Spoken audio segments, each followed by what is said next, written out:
Sunday, October 12th. This is Mason Brown's Week in Review.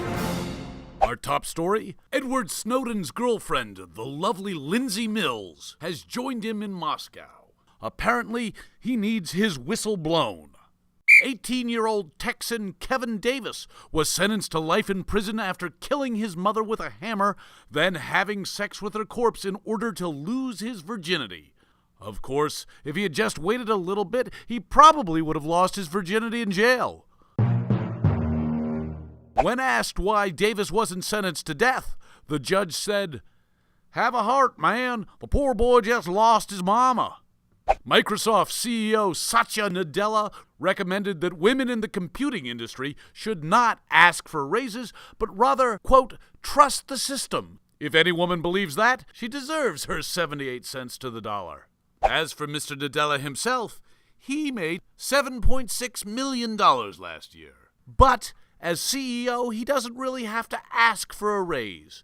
Rather, he makes a recommendation to the board of directors. So there you go, ladies. That's what you should do.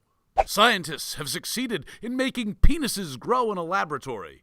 Now, if I could only get one to grow in my pants, moped an impotent genius.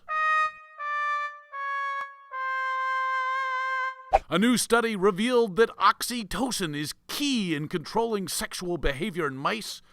I don't know why you'd want to control mice and make them have sexy time with each other, but if you did, oxytocin is what you need. The family of Thomas Eric Duncan says that his death from Ebola was, quote, racially motivated. And in other news, the family of Thomas Eric Duncan has officially had their race card privileges revoked. Apparently they forgot that he had Ebola. At a 90% death rate, it's hard to say that race was a big factor. Nina Pham, a nurse at the hospital, has also been diagnosed with the virus. The head of the CDC suggested that her infection was caused by a human error. That error? Signing up to be a nurse in an Ebola ward.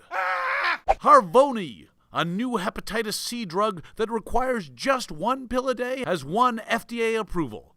The problem?